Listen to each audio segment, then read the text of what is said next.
Good afternoon, everyone. Thank you so much for joining us here today on this webinar titled Kentucky Inspired, Bringing Justice Back to Our Bodies. This is the fifth webinar we've done in this series that we started in November. We'll be here every Friday through the end of this year, so thank you so much for taking time to join us here today.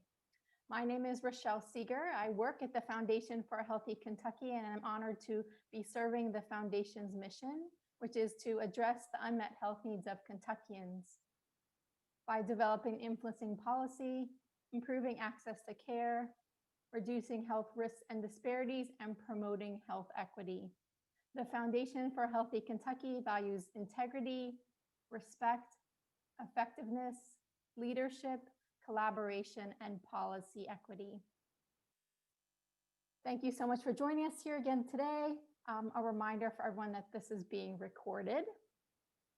The Foundation for a Healthy Kentucky is led by a board of directors and also a community advisory council made up of 55 Kentuckians. This council serves as a liaison between their communities and the Foundation for a Healthy Kentucky. So we share information. There's a bridge going back and forth between us, and the council provides advice to the board of directors and recommendations regarding the policy and strategic direction of the foundation. You can learn more about the council on the foundation's webpage, and you can nominate yourself or others to join this group leading the foundation. We have a number of upcoming events that I'll tell you about. The next one is the Memorial Howard L. Bose Health Policy Forum, and that will be in just 10 days on Monday, December 14th. This free webinar is focused on moving kids toward natural highs, Kentucky opportunities to prevent youth substance use, suicide, and risky behavior. You can find more information on the foundation's website, healthy-ky.org, events tab. And what we're here today for this training series that we call Health for a Change. This training series was begun in 2011 to serve folks just like yourself who are working to improve health across Kentucky. So hopefully we have people from Kentucky Health Departments, Kentucky Health Advocates, Kentucky community advocates, and folks just like yourselves. This picture here is groups across Kentucky, from Whitesburg, Kentucky to Louisville, and we were in Madisonville with the Kentucky Center for Smoke-Free Policy with a policy workshop. So this training series has had a number of different events covering a number of different topics. And in 2020, with the seriousness of the pandemic and the impact on all of our lives, I've included training series on grief and this training series with Dr. Cree Dry. I'm so excited. You can find the archives of Health for a Change and upcoming events on the Foundation's webpage, healthy-ky, on the Health for a Change page. Again, my name is Rochelle Seeger. I'm honored to work at the Foundation as a Community Health Research Officer. This training series is for you. I'm glad you're here today. I welcome your ideas and suggestions for speakers and topics in this training series. I'm looking forward to planning the series of events for 2021 to partner with a number of groups, including the Kentucky Medical Association and University of Kentucky's Community Economic Development, or CEDEC. So I love to partner. The value, as I mentioned at the top of the opening, is about collaboration, and this is exactly what I see this training series as. So thank you for taking time here today to join us, to take time for yourselves. And I'm quite honored. I've learned so much already in these webinars to introduce to you Dr. Cree Dry. Dr. Dye. Hello, everyone. I'm going to share my screen right now because I'm really excited for our next 25 minutes together. So let me do my technology thing and share this PowerPoint with you all. I'll put it into slideshow mode from start, and here we are. We are here on Friday, December 20, not the 24th, but Friday, December 4th, and we're talking about bringing justice back to our bodies. You all see that beautiful image of the brain. I'm excited to share this image of the brain because this focus of loving our brains, loving our breath, loving our bodies, but especially loving our heartbeats as well, is just, it gets me super excited. So I would like for us to start off with the collective breath.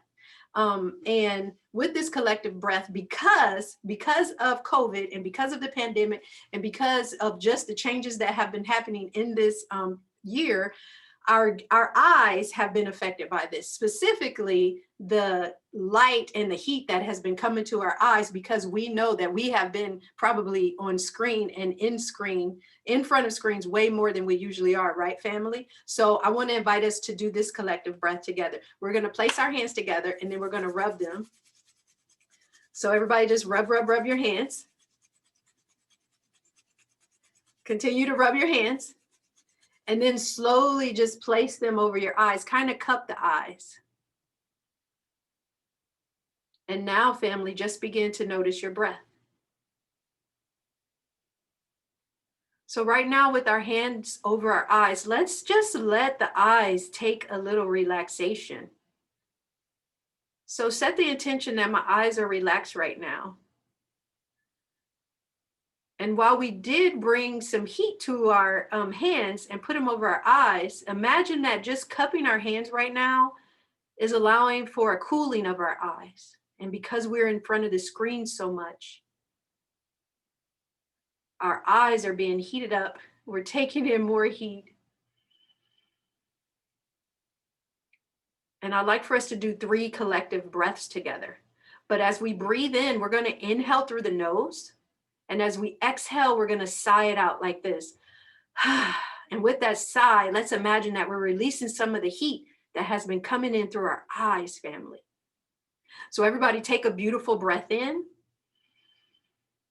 Sigh it out. 2 more times. Inhale. Sigh it out. Last one. Inhale. And sigh it out. Beautiful. So slowly just allow your hands to come down to your lap. And when you're ready, you're welcome to open your eyes back up. That was excellent, right? I enjoy just the collective breath. I imagine that we're all connecting, no matter where you are. I just imagine that we're all connecting. So here, moving on to the next slide. As always, I want to invite you to bring yourself to this moment, to your body and to you. Place you as the primary subject. Each week, I tell you all to experience this. I notice, I sense. What do you sense? Any sensations that come up? They're all welcome, no judgment. You just allow them to be. I feel and I analyze. And then we can go to I reconcile, right? We talked about this last week, but I like to give these reminders to make sure that it stays in front of your brains. When we're talking about emotion, happiness, contentment, joy, all of those are emotions. And those are usually emotions that are coming right from our hearts, right? So happiness, contentment, and joy, all are emotions, yes? As well as anxiety, worry, fear, confusion, panic, all of those are just emotions too. And as I shared with you last week, these are just emotions, but stress is not an emotion. Stress is a relationship between you, your living organism, and the forces of the world around you, right? And here's what I want us to focus on today. Your responses, especially how and how often you choose to see these forces, not the forces themselves, determine your outcome. So that means the way that you interpret the situation or the forces around you determine the outcome or how you'll engage with those things that are stressors that are outside of you, okay? The way that you think about them. So here, this is exciting, y'all. Check this out. Here's another brain, a picture of a brain. And real quick, I want to invite you all. So thinking about looking at that middle part of the brain where you see the amygdala, the thalamus, and the hypothalamus is all there right in the center part of your brain. Everybody take your hand and place it at the top of your head. So place your hand at the top of your head and then just close your eyes.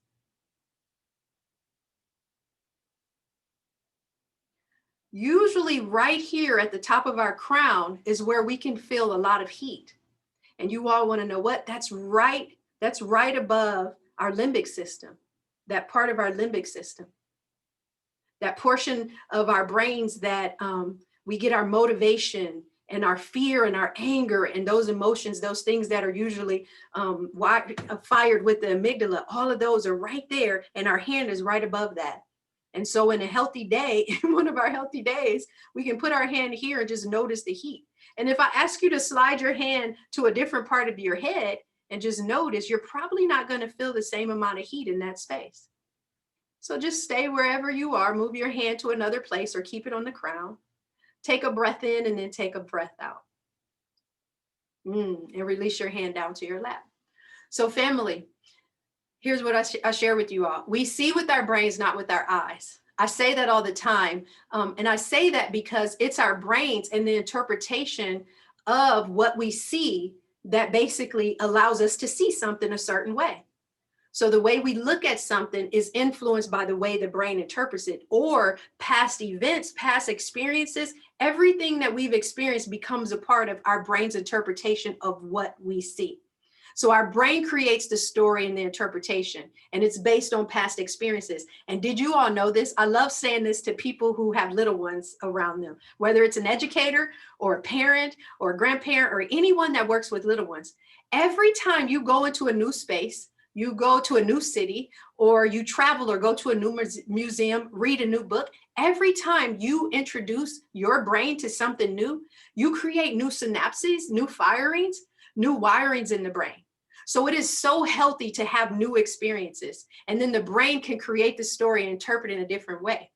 But for today, I want us to focus on the fact that the eyes are the lamp of the body, right? So here, let me tell you all a little more about the eyes being the lamp of our bodies.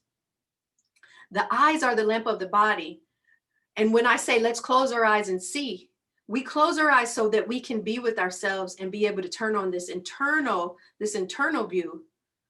But we also need to close our eyes so that we can unsee the unnecessary. So the eyes being the lamp of the body, things are constantly coming in through our eyes, right?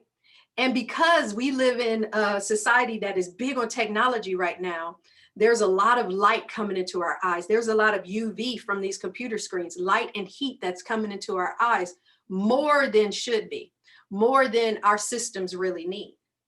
So let's keep going with that. The eyes are the lamp of the body, but how are you controlling your energy through what you see? So energy being just, are you aware of the things that you're looking at and how this light and this heat is coming into, and are you able to discern when enough is enough? Are you able to say, you know, some of this headache may have to do with having a screen in front of me today? Okay. I want you all to just pause and think about that. I like to pause and think about that too. So these glaring screens, they emit light and heat. And then a lot of times we don't even recognize that it contributes to being in front of the screen so much, can contribute to this neurological it can be a neurological dysregulation indicator. So when we think about our nervous systems, and in the past, I've talked about our nervous systems and how our nervous systems need regulation. So a lot of us have been functioning with a dysregulated nervous system because of what we're going through, right? So what we're going through right now through COVID, and I'm really big, this is probably something I would cheer for if I were a cheerleader, is that we need to take responsibility for our systems and how it's going to fight off COVID. So what does that mean? We need to be mindful of things like our diet, right? And exercise. So here, one of the indicators for poor neurological dysregulation is poor diet.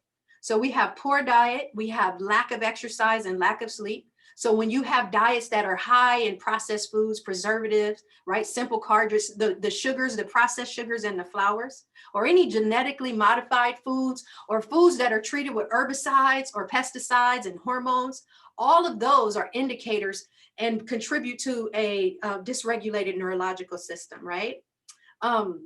Low water intake, anytime we're not drinking the water that we need. High caffeine intake for all the coffee drinkers. Are you able to say when enough is enough?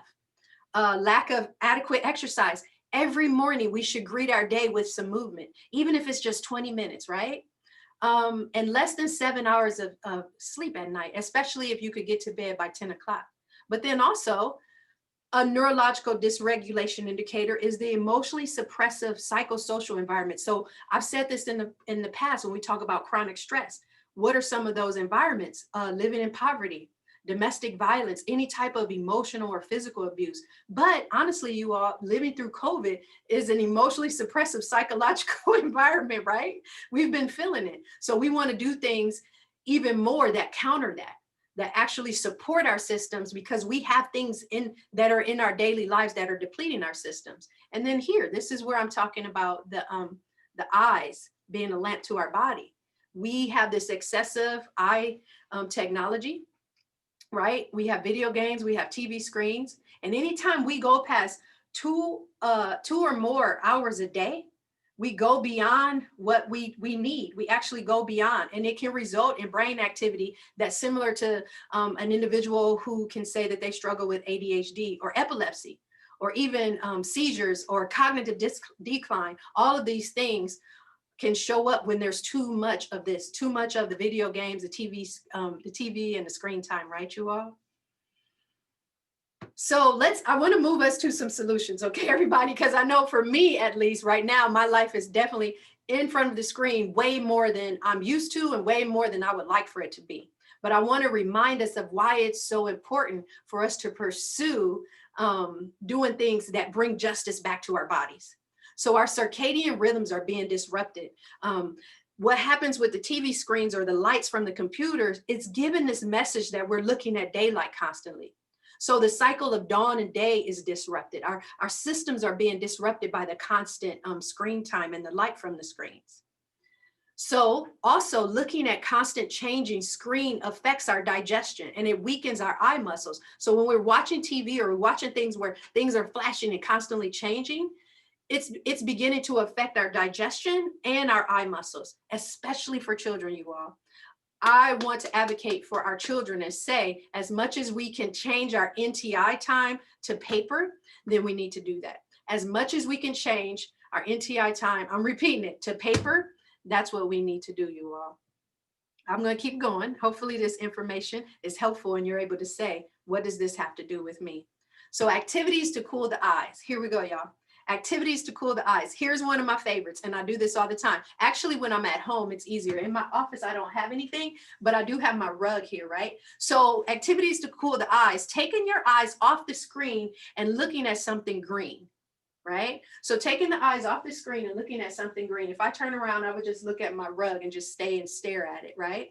And you want to look at something green that's at least 20 feet away and at least for 20 minutes. So at home, I have a little collection of all my plants over in a corner that anytime I'm working, even if I'm on the screen still or in a Zoom meeting, I'll turn my body sideways and then I'll look over at the plants, you all. So that's a way to cool the eyes because of all the heat that's coming into the eyes. Isn't that amazing? Isn't that great? So the 20-20-20 rule, every 20 minutes, look at something green for 20, that's at least 20 feet away. Or even if you can, just even if it's not 20 feet away, just look at it. But 20-20-20 is the rule, right, y'all? Another thing to cool the eyes that pulls the heat down and out of the eyes is walking on green grass barefoot. So a lot of times when my children aren't healthy, I'll say, well, let's go take a walk outside. I call it earthing. If you all know about earthing, you can Google that. But we go out earthing where we take our shoes off and we allow the rich energy from Mother Earth to absorb into our feet, but then also for us to lose all this heat through our feet, right? So that's a second activity for you to do to cool your eyes. One more thing, I don't know how y'all feel about this, but I absolutely love both of these, a foot massage or a scalp massage. So you go to the feet, nice massage, or a scalp massage helps to cool the eyes. So there's things, you all, that we can do to help cool the eyes, right? Don't these sound like really pleasurable ones? And it's a good reason for you to get a plant and get it in your house or have another living plant in your house. Yes. All right. So we need downtime on things that glow. When it comes down to it, you all, we need downtime on things that glow, because those glowing things, they actually, you all know, they increase the heat, right? They increase the heats in our body as well. We must take responsibility, and this is where we talk about justice, bringing justice back to our bodies. We show up as active participants and not just passive bystanders in our justice in our body, with the justice in our bodies. We must take responsibility for our brain, our breath, and our health by boundaries. So you all just pause and think about, what type of boundaries do you have established in regards to this screen time and what these lamps are taking in, right? So what type of boundaries do you have set up? Boundaries are needed on what you see and what you take in. And I call it, we resource ourselves. We resource ourselves by looking at taking care of ourselves, by looking at what isn't good for me and having the discernment to say, this isn't good for me. But what are some natural resources that I have within me? I'll give you all a few more resources, okay? So next time you're feeling overwhelmed or anxious or just feeling just tired, try calming yourself by naming 5 things that you can see. So these things, I usually call this 5, 4, 3, 2, 1. So just placing your hand up is just reminding you 5, 4, 3, 2, 1. So if you're feeling anxious, 5 things you can see. You can either cool the eyes by looking around the room or wherever you are, but remove your eyes from the screen. And it doesn't even have to be 5 things you can see right now. It can be 5 things that you enjoy looking at, 5 things that you enjoy seeing, 4 things that you can hear. It doesn't have to be sounds that are happening right now, but what are 4 things that you enjoy hearing? Let me open that question up for anybody that wants to comment. So 4 things that you can hear. So for example, one thing that I enjoy hearing is the laughter from a baby, or even laughter from my children. So let me hear from you all. What are 4 things? Oh, water sounds for sure, Megan. So water is so soothing, right? Water sounds is so soothing. And then also, you know what else? Water sounds activate the alpha and theta brainwaves. So thank you for sharing that. Anybody else, any sounds that you enjoy hearing? Music, laughter, wind, rain, all of those natural things. Masami, you said birds chirping. I just talked about the birds chirping this morning. Yes, rain, but also like to hear the quiet. So my meditation practice, that's why I usually choose to do it in the morning. So you all are pointing out 2, 3, 4 things that I enjoy. In my early morning meditation, when the veil is thin, you all, before the world gets real busy, right? I close my eyes, and what I enjoy most is the quiet. And then I enjoy hearing the very first bird that starts to sing. And then I even take notice of what direction it's coming from. And it all becomes so familiar to me. If I'm in meditation and the rain is dripping, if you hear the rain, whether you hear it from, you know how you can sometimes hear it on like the gutters, it's just dripping from somewhere, or you just hear the rain falling. You all beautiful. Thank you for sharing. So 3 things you can feel. So everybody, just let's share that. Let's keep going. I love the sharing because it's giving me ideas to even appreciate some things that I enjoy feeling. So it can be a physical feeling, or it can be something that you feel. It doesn't necessarily have to be just to your skin. You all want to share something that you, oh, your puppy. So 3 things you can feel that you enjoy feeling. Anytime you want to calm yourself down, you can bring serotonin and oxytocin releases to your body by just thinking of things that I like to feel. Oh, you said your puppy and laughter. I really enjoy to feeling. Oh, yes. I was just about to say that, Carrie. I was just about to say the warm sun. I like to feel the illumination of the warm sun, and it even warms the inside of me, which allows me to illuminate out.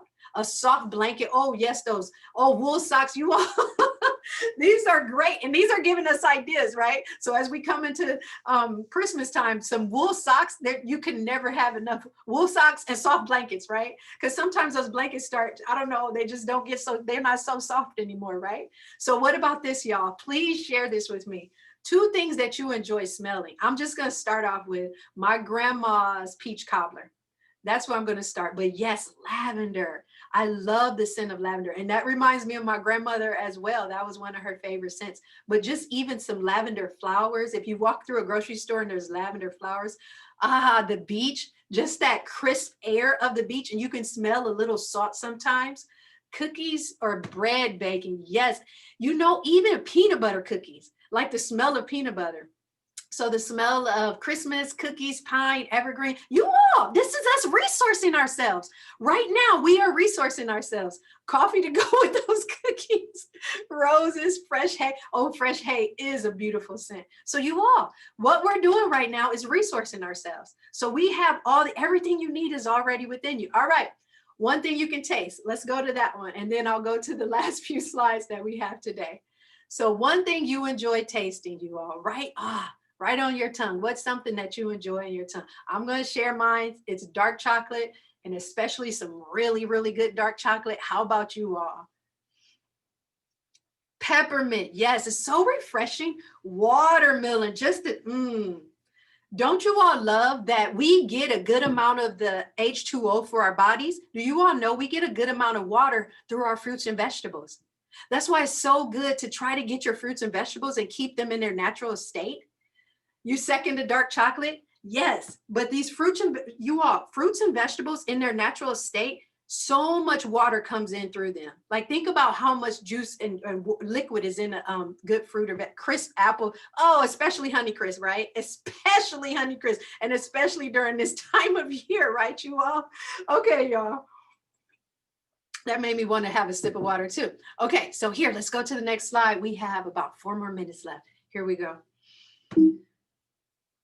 All right.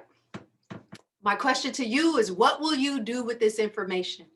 And I'm constantly reminding everyone, you already are the power of the cosmos, arriving as pure intelligence, you in perfect harmony, in perfect timing, in utter beauty. That's who you are. So what will you do? If you are absolutely in love with yourself, you are absolutely in love with yourself, what will you do with this information? Can you make a commitment? Oh, I just wanted to throw this in there to make you all smile today.